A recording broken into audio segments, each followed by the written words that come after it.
É a vós que eu dirijo a minha prece, e de manhã já me escutais. Desde cedo eu me preparo para vós e permaneço à vossa espera. Graça e paz, cara amiga, caro amigo, que acompanha diariamente a nossa meditação sobre a Palavra de Deus no Santo Evangelho, a Palavra de Deus na Santa Liturgia, nesta quarta-feira da 29ª semana do Tempo Comum.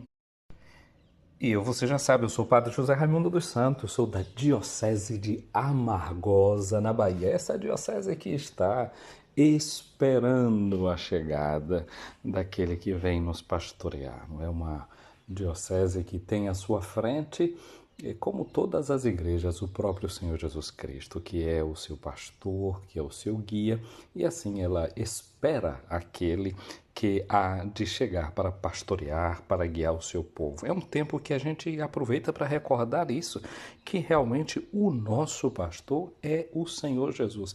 Eu digo isso porque justamente o texto do Evangelho de hoje, que é o Evangelho de Lucas, no capítulo 12, versículos de 39 a 48, nos fala desta expectativa que tem dentro do povo de Deus, da espera do seu Senhor. E há um símbolo que vem a partir do verbo que nós encontramos no Evangelho de hoje, no versículo 40 aqui do Evangelho de Lucas, que diz assim: vós ficai preparados. Então essa palavra ficai preparados é gineiste retoimaioi, retoimoi, que significa, então, portanto, ficai preparados. Isso gerou, no aspecto litúrgico, um simbolismo muito bonito, que é da chamada retumasia, que é o trono vazio, que lembra o trono do juiz que virá para julgar os vivos e os mortos, né?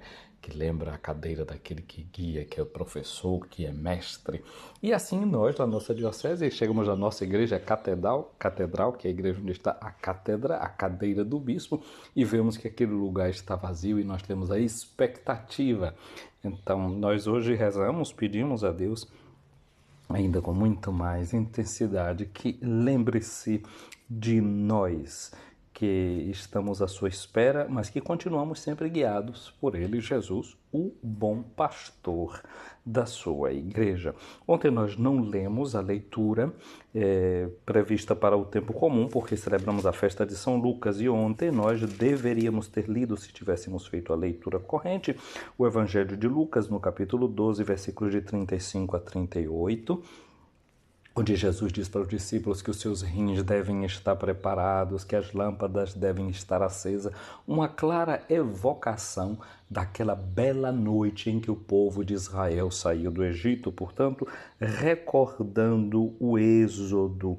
E ali dizia o Senhor: ficai preparados, né? Sejam como homens que estão esperando o Senhor voltar de uma festa de casamento. Falava, né, desse nosso estar esperando, essa é a nossa expectativa. Nós vivemos tempos de expectativas, tempo de um retorno. Nós estamos esperando que a gente viva um tempo de um retorno, esse retorno do Senhor, Ele que virá, Ele que já esteve conosco e um dia virá para julgar vivos e mortos. Mas o que acontece é que esse Senhor, que foi e que virá um dia, ele continua também vindo ao encontro do seu povo. E Jesus dizia: feliz que é aquele empregado que o Senhor encontrar acordado. E é muito interessante porque essa expressão, né, o empregado que o Senhor encontrar assim acordado, é um termo técnico para lembrar aqueles que dentro da comunidade têm liderança, têm autoridade, que devem estar, portanto, usando desta sua autoridade para servir os seus. E Jesus dizia que aquele Senhor, quando ele voltar, ele vai continuar servindo, ele vai fazer com que os empregados se sentem à mesa e ele vai passar servindo estes seus empregados. Mas dentro desse capítulo de Lucas tem ainda aquela palavra de Jesus que a gente não pode esquecer, que ele diz: não é, vocês, pequeno rebanho, não tenham medo. Esse tempo nosso, que é tempo de espera, não pode ser tempo de difusão do medo, nem de difusão da confusão. O nosso coração deve ser um coração que espera o Senhor na serenidade, no amor. O texto de hoje, portanto, Lucas no capítulo 12, versículos de 39 a 48, diz Jesus: Ficai certos, se o dono da casa soubesse a que hora o ladrão iria chegar, não deixaria que arrombasse a sua casa. É interessante que o primeiro escrito do Novo Testamento não são os evangelhos. O primeiro evangelho a ser escrito é o evangelho de Marcos, mas esse não é o primeiro escrito do Novo Testamento. O primeiro escrito do Novo Testamento é uma carta de São Paulo aos Tessalonicenses, e justamente nesta carta, no capítulo 5, versículo 2, Paulo vai falar desse estar atento porque o Senhor virá como um ladrão.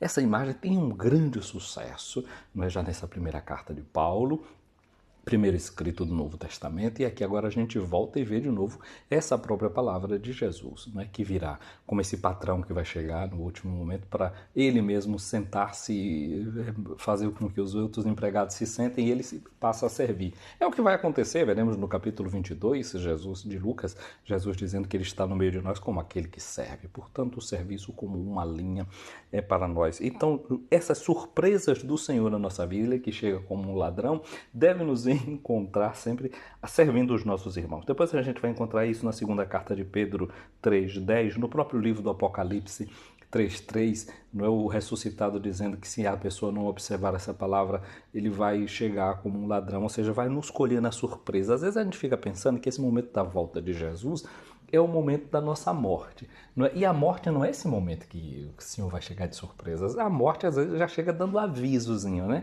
É uma doença que surge, é a velhice que vai chegando. E assim são sinais lentos do aproximar-se da própria morte. Agora, há outros momentos que são assim improvisos, que o Senhor aparece. Agora, o Senhor, ao contrário do ladrão, que vem para tirar o que é da gente, essa é uma imagem até antipática, a gente diria, né? Parece que Deus está armando ciladas para a gente, e não é.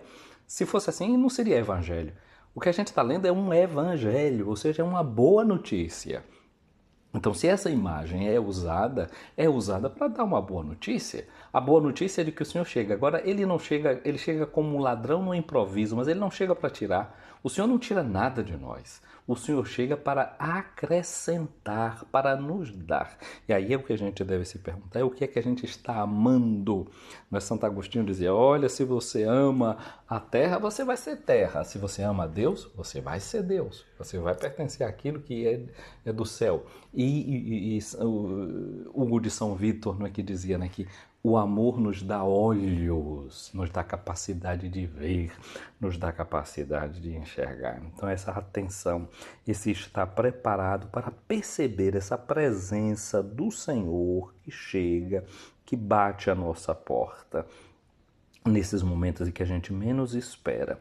Então Pedro, quando escuta essa palavra de Jesus, ele pergunta se aquela parábola era contada para todos ou só para alguns, e Jesus responde perguntando, né, quem é o administrador fiel e prudente que o Senhor vai colocar à frente do pessoal da sua casa para dar comida a todos na hora certa? Certamente todos nós temos a responsabilidade de dar comida aos nossos irmãos na hora certa, no capítulo 25 de Mateus, a parábola do juízo final. Mas esses que têm uma missão dentro da comunidade, bem-aventurados esses empregados que o patrão, ao chegar, encontrar agindo assim, ou seja, dando alimento aos irmãos e às irmãs. Em verdade vos digo, o Senhor lhe confiará a administração de todos os seus bens, pois se aquele empregado pensar, meu patrão está demorando, e começar a espancar os criados, as criadas, comer, a beber, embriagar-se, o senhor daquele empregado chegará num dia inesperado, numa hora imprevista, e o partirá no meio. Não é? Eu já falei disso, né? Esse sentido da dicotomia, ser dividido no meio, que quem vive uma vida assim na divisão, não é? Na separação entre fé e vida, entre as obras e a nossa fé. Então aí a gente já está dividido no meio e vai ser confirmado esse juízo, e a gente vai participar do destino daqueles que não têm fidelidade, o destino dos infiéis. Mas quem conhece a vontade do seu Senhor e nada preparou, aquele empregado que, conhecida a vontade do Senhor, nada preparou nem agiu conforme a sua vontade, será chicoteado muitas vezes. Mas aquele que não conhece essa vontade e fez coisas que merecem castigo, será chicoteado poucas vezes. Vejam como o juízo de Deus, a forma de julgar de Deus, ela se adequa à realidade do próprio ser humano. A forma de Deus olhar para a nossa história, olhar para a nossa vida, ela se contextualiza.